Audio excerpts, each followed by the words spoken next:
Hey guys, it's Liana. I am a senior editor over at GameInformer.com and Game Informer Magazine, and welcome to my channel. We are all gussied up. We had plans. Tornado said nay nay, no plans today.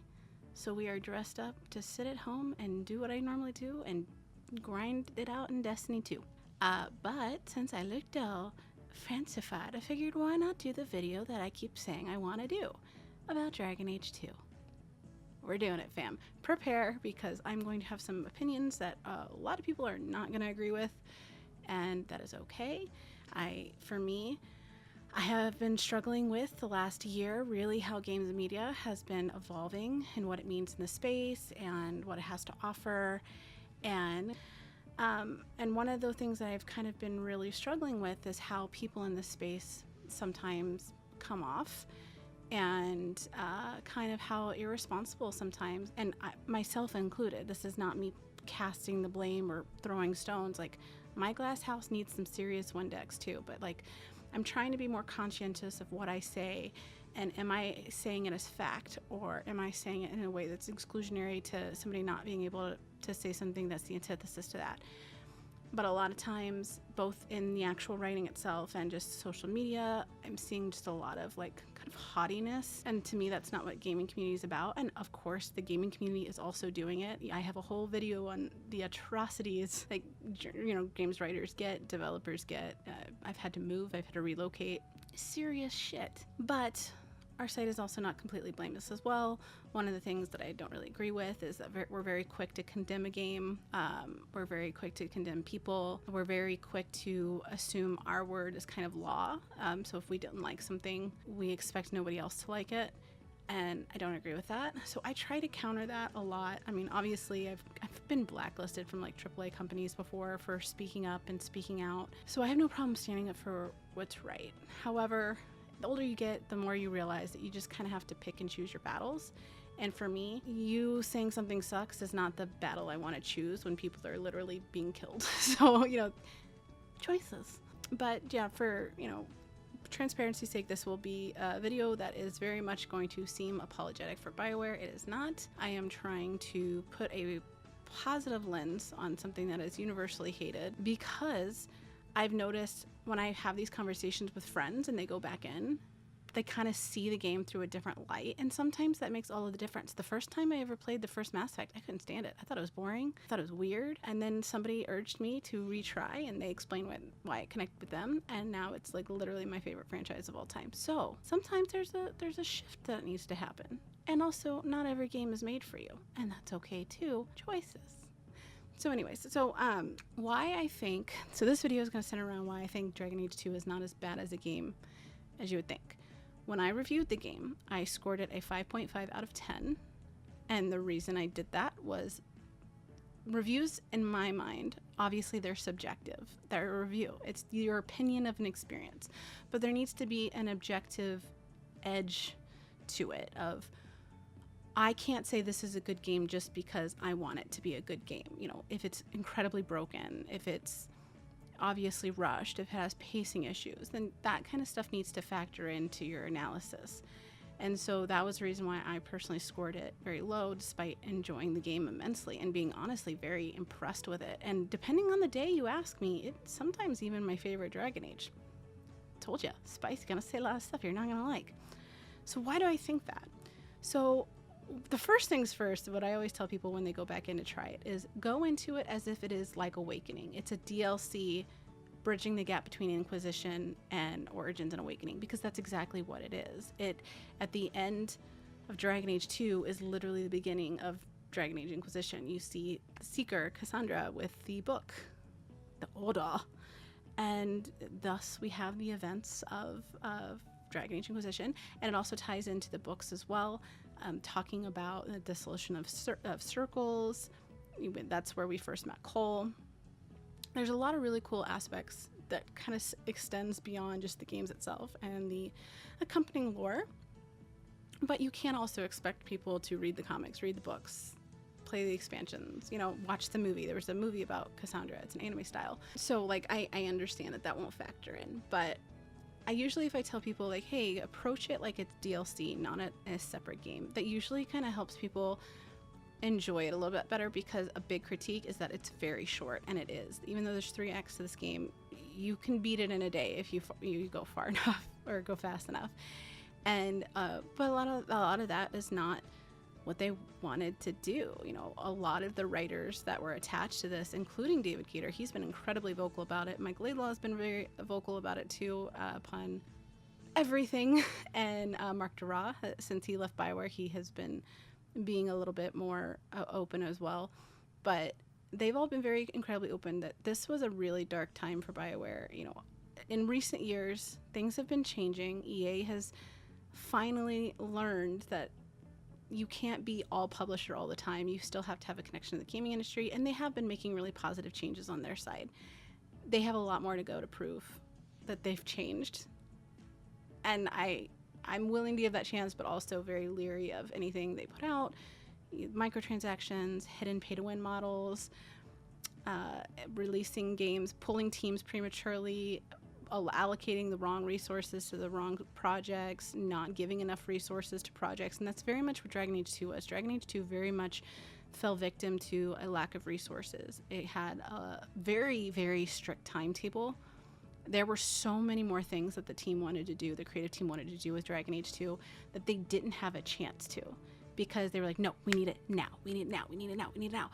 And then because of that, a lot of the kind of cooler, more subtle story nuance that Dragon Age is known for was lost, because it was left on the cutting room floor for time. So why do I think it's so freaking good? Despite its cut resources, despite a very low budget for what it was doing, and despite the short length, it has some of the most memorable and fluid character development in gaming history, and I stand by that. That's a hill I will absolutely die on. For being able to offer so many characters in the way they offered them in such a short amount of time, and give them each their own fully fleshed out story arc, and story arc that made you feel compelled to care about that character as more than just a passing NPC, is honestly incredible. I've seen 100-hour games not be able to do that. And I really do believe, like, there's a reason why people are still interested in reading the comics about Fenris. Like, there's so much nuance to these characters, and they're all so vastly different from each other too, which is also very cool. Like, Fenris is very different than Anders. Anders is very different than Meryl. Meryl is very different than Sebastian. Isabella is in a class of her own. And all of these characters, they all interact with each other in a very organic way. Like, Isabella and Aveline are constantly going at it. Through the years, though, of the game, you can kind of see the hateful banter kind of play into, like, playful insults, like, you're an asshole, but, like, you're my asshole type humor. And just to see that evolve naturally, and seeing the combat dialogue between them, when anybody's in a party together, they all have their unique dialogue, and you're seeing, as you're playing through with Hawk, you're seeing these characters develop real friendships with one another. Fenris and Isabella develop a very close friendship. Sebastian, everybody has something very unique to offer, and I loved that. And even the story was really well done. The one thing I love about Dragon Age 2 is that it is a story that is not your typical, like, heroic tale. Like, Hawk was never meant to have a happy ending. Hawk is the anti-hero. Hawk was never meant to be happy. Like, throughout the story, you have these moments of triumph, and you have these moments of love and of appreciation and friendship and celebration. And then there's also a lot of moments of life and loss and death and doubt and fear. And we see that in the first opening of the game. When obviously this is going to be spoiler heavy, but the very first part of the game, you make your first game-changing choice, and that is who lives or dies, and you don't even know you're making that choice. It depends on who you pick as a character. If you pick a mage, then you get Carver as the surviving sibling. If you pick anything but a mage, then you obviously get Bethany. I have played through Dragon Age 2 19 times now, I think, and I'm still discovering things I didn't know. I think it was around playthrough like 10 or 11 where, even though I had Carver as the surviving sibling, and even though he went off to be a Grey Warden, because I took him and Anders with me in the Deep Roads, and that meant that he got to survive, because if you don't have Anders with you, you don't have access to the other Warden camp. Get him to survive from getting blighted. And then I didn't realize you could still take him to the Legacy DLC where you learn about Hawk's father.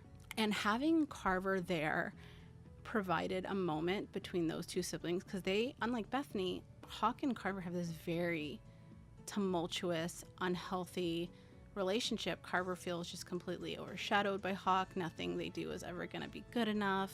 They're not a mage, so of course their father wouldn't like him because their father was a mage. And he's really just throughout the entire story is just trying to find his worth and trying to find who he is without the shadow of his brother or sister. And then of course he's also the twin to Bethany, and so sort of dealing with that loss kind of embitters him as well. And there's a conversation that happens between himself and Hawk with learning about their father that is so touching and is such a nice closure to be like, okay, they don't like each other, but they obviously still very much love each other. You also see that too if Hawk romances Fenris and you try to flirt with him for the first time, and Fenris is like, oh, you're a mage. And then Carver's like, yeah, you got a problem with it? Even though Carver obviously still has a problem with it. But he goes to bat for his family. That's what Carver does. And Bethany is just the sweetest little bucket of sunshine anybody ever did see. And same thing applies. You can have her go into the circle. Ooh. You can have her become a Grey Warden. Or you can have her die. You know, those are the official reactions. But it's those kind of connections that I think to me make an RPG. The RPGs are about role-playing. They're about being immersed in the story, caring about the characters in a way that you weren't expecting, to feel personally affected by the experience you're having. And I feel like Dragon Age 2, despite the repetitive dungeons, because that is a really big issue with Dragon Age 2, is you, and the developers have 100% addressed this numerous times, if that was not their choice. It was either that or not ship the game. And there was a lot of pressure from the publisher side to just get it out. So yeah, they absolutely reused a bunch of areas, which was very annoying, especially like the cave areas, because it's like, oh, I hated doing this. I hate the spiders, the loud jumping, and I gotta do this 50 friggin' times. Cool.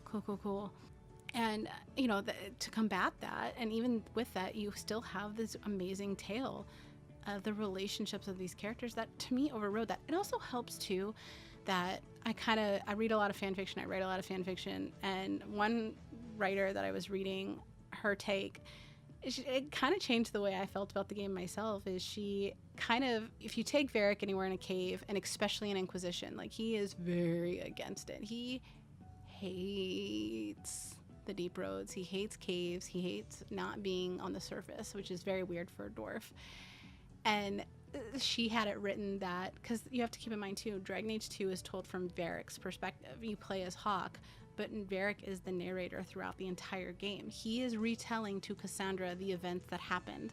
So as a writer, he can embellish what he wants. That's why people sometimes were laughing at how Bethany looks absolutely nothing like anybody. That's Varric's perception. Or Anders and Fenris maybe going at it a little bit too hard. You know, that's what stuck out to Varric. But she explained in her fiction, kind of retconned a little bit of the reason why all of the areas, like because the map areas aren't the same. Like the Wounded Coast looks very different than if you're going out into the woods. You know, there's different areas, but when you go into certain instances, the dungeon instances, that's where it's very, very repetitive. And she was like, well, from Varric's perspective, he hates the deep road, so it all looks the same to him. And so that's why in the game, it all looks the same, because to him it is. And was that intentional from the developers? No. Did that help a lot though? Yes, because it didn't fit. The story was so involved and so immersive and so complex that it didn't fit that all these areas just kept getting reused and recycled. So going through it that lens helped a lot too. I like that too, that all of the characters are so different, but I think the two of my favorite, the relationship for me that is one of my favorites is Anders and Fenris. So for anybody that doesn't know, Anders is a mage, and in the world of Thetis, mages are very much looked down on unless you're into Venter, and you are imprisoned, killed, made tranquil, which means you're separated from your magic and you're basically just a walking vegetable, or you're on the run and labeled an apostate and therefore basically told to be killed on sight. So he's got this whole background of oppression. He's an escaped mage. He escaped 7 times from the circle to get out. His circle eventually fell, blood magic. And then you have Fenris, who's the complete opposite, but the same level of oppression. He is an elf, which is also a species that is, or a race that is very much looked down on in Thedas. They're either killed, sold into slavery, or made to live in the slums and just work until they die. But he was a slave in Tevinter, and Tevinter is unlike anything else in Thedas. It is where the mages rule. They don't even have a regular divine. They have a black divine. They do everything different than the rest of Thedas. They are in a class their own. And at the hands of mages, Fenris had his entire memory wiped. He had lyrium, which is a magical substance. It's like literally poured into his skin. So painful that it wiped his memories. And very heavily implied sexual abuse, and then the normal abuse that a slave goes through. So in his mind, everything wrong with his life is mages. In Anders' mind, everything wrong with his life was non-mages. So you have this interesting juxtaposition. And we met Anders in Awakening, which is the expansion for Dragon Age Origins. And he was voiced by Cullen's now voice actor. And he was very flirty and very like, devil may care, I only care about myself. Why should I care about you? And then he ends up merging with a spirit of justice, which is a no in the universe here. You do not take a spirit into your body. That's called possession, and you become an abomination. And then, of course, you get killed or made tranquil. He takes the spirit of justice. Justice in this game is very much explained as black and white. There is wrong and there's right. There is no in between. There's no gray area. What are humans if not one giant big gray area? And so they really struggled. And Anders' hidden and buried anger towards non-mages, towards the Chantry, towards Thedas, it slowly starts corrupting justice. And what does justice become when it's corrupted? Vengeance. So, of course, we're going to see a personality change there because he's no longer just Anders. He's got another being in him, one that is very oppressive, one that is very present, and one is very convinced that everything they know is right and everything else is wrong. So when you have that warring in your head, you're going to see a change. And I feel in my heart that they did the change nicely because it wasn't all up front. He's, especially in the first 2 acts, you see his humor kind of shine through, especially in the DLC. With the DLC with Felicia Day, he's funny as hell. Like him, and if you have him and Fenris in a party together, it's highly recommend. But his devolution, I guess, into what happens at the end, where he ends up actually starting a war for the Mage Rebellion by blowing up the Chantry, he had that degradation at a natural pace. Like he still had the humor. And then in the third act, he's wearing all black, kind of like a memorial, foreshadowing. And he is just very withdrawn and very, very much not him. Very much, we're now basically talking to vengeance at this point. So much so that other NPCs like Isabella makes a note of it, Aveline makes a note of it, Carver makes a note of it, Bethany makes a note of it, of like, why are you not smiling anymore? And so you have these two characters, him and Fenris, they just go at it. I like when a lot of fan fictions make Fenris out to be this like super angry character that's always cussing, because it's really not true. If you go through it, he never really loses his temper but once. And Anders throws some pretty dirty barbs at him, and he kind of takes it gracefully. And there's even a moment in the game where him and Anders are talking, and Anders basically rubs it, and if you romance Fenris, basically you're gonna break up for a good portion of the game. You get together, he recalls some of his memories, it's too much for him to handle, and he runs. He still stays in the party, and you can still romance him later in the game, but there's this whole like 3-year period where him and Hawk are separated. Anders obviously has a thing for Hawk, so there's like, I wish he would wisen up. Why would he slum it with a dog like you? He calls Fenris a rabid dog, which is a bastardization of what his name means, which is wolf. He's basically dehumanizing Fenris, much in the way that the Magisters and mages in Tevinter did. That's not going to help. There's numerous instances where Fenris kind of learns and evolves. We all have those moments in our lives where we think a certain way, and then eventually we grow into a position of like, oh wow, I can't believe I thought that was wrong. I'm glad I moved past it. And he has several of those moments, especially regarding mages, and it's very evident with Bethany too, because him and Bethany form a very close relationship, and he starts to realize like it's not all mages. The big problem is Tevinter, but I still have a lot of trauma, so it's very hard to trust. So it's kind of, you have to earn their trust. Anders didn't really want that, and instead needled him. And this is very evident too when you end up meeting his Fenris's master, Daenerys, and you can give him back. And Anders makes fun of Fenris, and Fenris shuts down, bows into his submissive pose, and goes with Daenerys. And you kind of see that ugly side of Anders. But is that Anders? Because that sounds like something Vengeance would say. You know what I mean? And what I really loved about these two characters the most was there's this moment of, I keep saying that these character growth and development are the best in gaming, and this for me was a perfect turning point. At the start of the game, Anders and Fenris are very much on the same path. They're in parallel to each other. It's the inverse of each other, mages versus non-mages, but the goal of the path, the feelings of the path, the trauma of that path is very much the same. And so they're running this journey together parallel. But what happens is, as the acts go forward and as the story progresses and as Hawke does the friendship loyalty missions, does the gift giving and all that kind of stuff, there's a moment where you see the shift where they're parallel, and then Anders starts to go downhill towards the end of Act 3, and Fenris starts his ascension of being his own person and learning what freedom means, and that, yes, it's scary, but sometimes scary is good. And there's a point when they're talking in the later part of the game, and they're insulting each other, and Fenris once again calls into question, like, Anders, you say you can control it, but you almost just killed a girl. You almost killed a mage that is looking to you for help. And Anders gets really defensive and angry and says a very heavy insult. And Fenris was like, you misunderstand. I'm not insulting you. This is just a worry.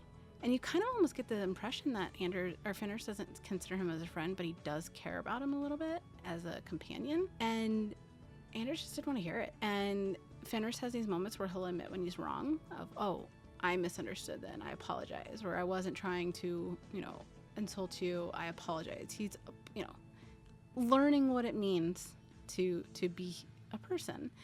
And to see that moment with them and hearing that conversation, it always gives me chills, because it's so indicative of how this game plays out, that it is so much more than just about mages and Templars. It's so much more than just Hawke. It's about the people of Thedas. It's about, we had the big Grey Warden storyline with Origins. We had the Inquisitor storyline with Inquisition, and both of those you can make your own characters. Hawke was a fixed character, and that's why I say too to look at it as DLC, because it's almost like you're getting a bird's eye view of what happened in the first game through the eyes of a citizen. And I thought that was really well done and really cool. And you saw the elite society in Hightown, you saw the low society with the slums and Darktown, and you just saw all these facets that are talked about in the other games but never really truly felt. And they're very felt in Dragon Age 2. And friendships are tested. If you don't do everything right, Isabella won't come back. Or you can positively impact her with your friendship and show her that people can be trusted, and she does come back, even though it's a very big risk at her life, with the air shock. And it's just those moments that really make it shine, because it's such a short game, and to have that limited time but to convey so much is just really good, guys. I really do feel in my heart that some of these characters, not all, but some of these characters are some of the best in gaming, period. Regardless of the developer, regardless of anything. That's not me being an apologist for BioWare. This is not me saying BioWare is perfect by any stretch. You can like something and still critique it. You can like something and still be concerned about it. You can like something and still maybe not have all the trust there for future projects. But if you look at these characters, go into it and look at how these characters interact with one another. It's incredible. And not only that, it's a cool story. And it's a story, again, Hawke is never meant to be the hero. And with his mom, the arc with his mom, I cry every time. Every time. Meeting Daenerys, Meryl and her really struggling to find her place. She's doing what she thinks is best for her people, the elves. They're Dalish, so they're wild. They don't live in one particular area for very long because it's dangerous. And you're seeing her try to do what she thinks is right, and everybody else is telling her it's wrong. Sebastian is very much having a crisis of faith most of his journey through this game. It's so good. I will say too, I did have a turning point with it, and this is definitely a personal preference type thing, but the first time I played it, I like to be the good guy, so I was playing Blue Hawk, which is like diplomatic Hawk, and it was fine. The first time I played the game, I wasn't sold on it. When I beat it, I was like, oh, it's done. okay, all right. And then that was kind of it. It wasn't like, oh, that was a horrible game, or oh, this is the best thing ever. It was, oh, let me mull that over. And then I was thinking, and I played a female hawk, Marion Hawk, and she was blue, and she romanced Meryl. And I didn't really feel any attachment there. So then a couple months later, I remember played again because somebody kept talking about Fenris. And I remember not liking Fenris the first playthrough, of being like, wow, he is just a downer, man. Like, holy shit, like, why would you want to romance him other than that voice? But I did, and I played a male hawk, this time mage, purple. And purple is like very sarcastic, very funny, like some of the funniest I like, especially with the DLC. And it is, to me, a complete game changer.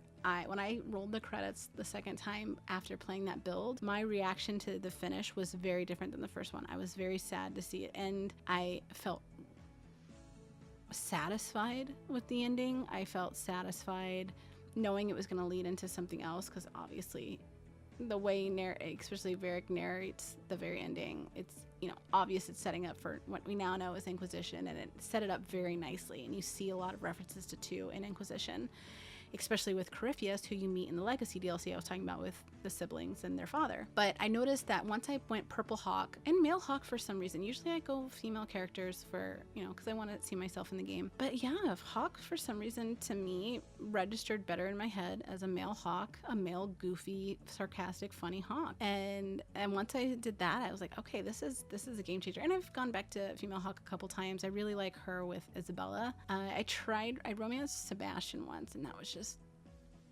sorry, Seb stands. I don't get his appeal. I tried, y'all. I did. But the one thing that the Dragon Age 2, it kind of works against it too, other than obviously the repetition and the length, is the fact that, you know, RPGs, it's supposed to be, there's not one right way to play. Like, it's player choice. You get what you get out of it. It is what it is. With Dragon Age 2, I feel like that's not the case. I feel like you have to play a certain way in order to experience the best of it. You have to have certain party members together. Like, I love having Varric and Isabella in a party together, or Isabella and Aveline together. I love having Fenris and Anders together, just because I like seeing the progression of their relationship. And even though it's not a good one, it's context, it's nuance to the story. And I feel like, honestly, the best way to enjoy Dragon Age 2 is Purple Hawk. You can play male or female, totally, but Purple Hawk is the way to go. I did a Red Hawk, which is very aggressive and ruthless, like kind of Renegade in Mass Effect. I did it for a fan fiction. I was helping co-write one, and we needed to like have like actual context of how Red Hawk would react in certain situations, and neither her nor I had ever done a full successful run. It was interesting. I don't recommend it for your first playthrough. I recommend, if you're going to play it for the first time or give it a second chance for the first time, I would definitely recommend going Purple Hawk. I would recommend going Mage, and I would recommend paying attention to the party members. If you know you're going on a mission that's gonna be helping mages, leave Fenris at home, please. Otherwise, you're gonna get a lot of not happy thoughts from him, and there's a morality system with your game, with your companions, and if they like you, if they don't like you, if they trust you, if they don't trust you. And you just kind of play it smart. But it did restrict the freedom a lot because, you know, again, RPGs are supposed to be about playing how you want to play, and that could really hurt you in this instance with Dragon Age 2. It hurts the narrative. I remember that with the Red Hawk playthrough, Meryl couldn't stand me, and it kind of killed me because she is so sweetheart, but she does, it shows that she knows how to stick up for herself. And she goes into a Hawk pretty hard if you're not friends with her, if you don't have it on the blue scale and you have it more on the red scale. But yeah, so that's kind of the thing that I would say too, is just be mindful that this isn't an RPG in its traditional sense. Like, there is a right and wrong way to play. I will say though that they are pretty good about telling you what they want you to do, if that's any help. But yeah, see it as an expansion. I think you'll see that your expression or your experience of how it plays out, especially in relation to Inquisition, is very different. It's powerful, man. The character interactions, the development, the story, the impact, especially in relation to the books, is just, it really well done. And I think, to me, that is such a testament to this team, that under such duress, under Electronic Arts, that they were able to still turn out an impressive freaking journey and adventure, and with some memorable characters that I will carry with me probably the rest of my life. I don't know what it is about Fenris, but I really just identified with him very much. And Isabella, I will never, I have a really hard time because I for me, I suffer a lot of, I've always been very depressed. My first suicide attempt, I think I was like 5 or 6. And because I disassociate a lot, and sometimes that can come off as very cold, and it's not. It's just I have a very limited capacity to deal with being here, and sometimes that makes me disassociate, and because of that, a lot of people don't like me, or they have a presumption of what I am versus what I actually am. The amount of times I meet people from in my industry and they're like, oh my God, you're so much nicer than I thought you were going to be, or oh my God, you're actually really fun. And it's like, thanks. Appreciate it. But because of that, I really like the line that she says of like, you don't know me, I know me. Like, simple, but I love that. Like, she's willing to grow, but she also knows who she is in that moment, and she's very unapologetically her. And I think that's amazing, especially when looking at her backstory where she was forced to marry. She had her own, ties in of what she was supposed to be, versus what she was allowed to be, versus what she wanted to be. And I think her character is very strong, and there's a lot to learn from that as a woman, as a man, as a kid, as an adult. She's a very relatable character and has a lot of wisdom in her jokes. And I think that she is probably one of my favorite characters in gaming history. No matter the game, no matter the genre, no matter nothing, she's incredible. So yes, that is why I think Dragon Age 2 is a lot better than people give it credit for. I really liked the combat as well. I thought that the combat in Origins just drove me up the fucking wall. I could not stand it at all. And on PC, Dragon Age 2 combat worked a lot better. Inquisition's combat is my favorite, which I know is a very unpopular statement to make. But yeah, I think there's a lot of really amazing, phenomenal game buried beneath redundancy and repetition. I got the hiccups. I always get hiccups when I record videos. I don't know why that is. But yeah, so that was me. That was why I think Dragon Age 2 is a lot better of a game than people get it credit for. This video was very long. I apologize. Hopefully it was answering some questions that you guys might have had, because I get asked on every video to make this. If not, I apologize. So thank you guys so much for tuning in, and yeah, sound out with your thoughts in the comments below. Like, did you like Dragon Age 2? I remember I wrote an article about it like that on Game Informer, and a lot of the comments were like, yes, that's exactly how I feel. I loved it. And a lot of people surprisingly were like, yeah, Dragon Age 2 was my favorite. And you never hear that, because when it came out in the years following, it got torn to shreds, and by media, by gamers. And there was one developer that worked there that had to quit because she was getting literal death threats, and people were like threatening her child. And this shit got wild, man. So I would like to hear what your guys' thoughts. Did you agree with me? Do you not agree with me? Did I say something that made you see something in a different light? Like, I don't know. Let me hear it, y'all. Let's talk about Dragon Age. Okay, I love Dragon Age, obviously. Got a tattoo of it too. Got Mass Effect, got Dragon Age, got Destiny, got Halo. Great. But yeah, thank you guys so much for tuning in, and I will catch you guys next time. Bye.